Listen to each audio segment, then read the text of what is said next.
Сәлем достар, қалдарыңыз қалай? Дәл осындай керемет болып шығатын пельмень жасаймыз. Қатыруға келетін, сосын және езілмей пісетін. Ол үшін бізге ұн және де 3 жұмыртқа. Жұмыртқамызды жарып салдық. Ұнның үстіне тұз салдық. Сосын бөлме температурасындағы суымызды құйып, жақсылап қамыр илеп аламыз, қыздар.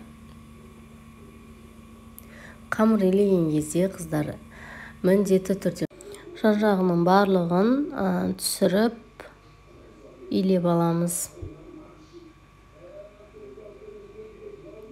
Мінекей, қыздар, қамырымызды жақсылап тұрып илеп, сосын оны, қыздар, 3 бөлікке бөлеміз. Дәл осы тұрған қамырды мінекей кішкентай етіп бөліп алдым, жаюға ыңғайлы болсын деп.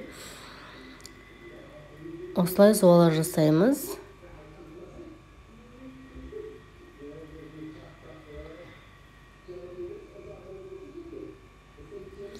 Ендігі кезек, қыздар, бізде бұл қамырлардың барлығын тұндырып болған соң, тұнғанша 15 минут керек бізге.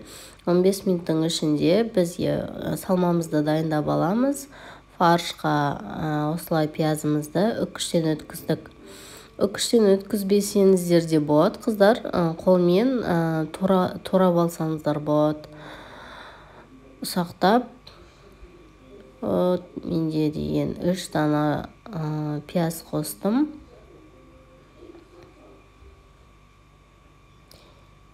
Ендігі кезек бізде черный перец, татымына қарай өздеріңіздің қалауларыңызбен қалаған дүниелеріңізді қостыңыздар болады. Тұз салдым, енді жақсылап тұрып араластырып алдым, қыздар.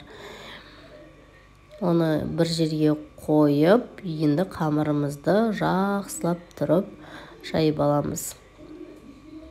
Бастамасын қолыңызбен жақсылап тұрып, дөңгелек пішінге келтіріп аламыз. Сосын барып, оқтаумен жайып бастаймыз. Жайып бастаған соң, қыздар, жан-жағын, екі жағын бүгіп, дәл осылай жайсаңыздар, қамырдың шеті қалың болып қалмайды. Сосын дөңгелек болып, керемет болып шығады қамырымыз. Осылай жайып алдық, қыздар. Қамырымыз қаты қалың, немесе қаты жұқа болудың қажеті жоқ. Орташа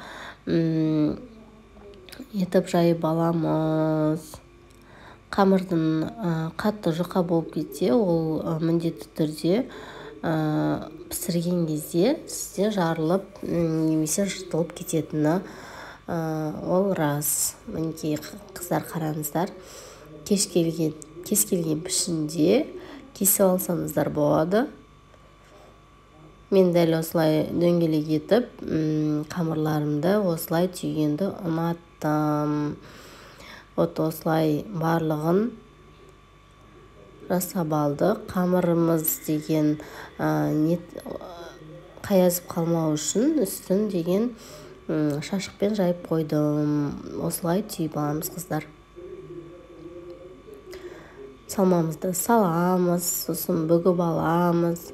Сосын мінекей, қараңыздар, осылай түйеміз.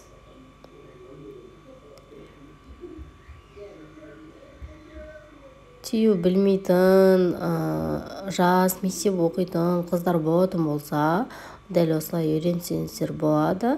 Мінекей, дайын. Қыздар, лайк басып, комментарий жазуды ұмытпаймыз.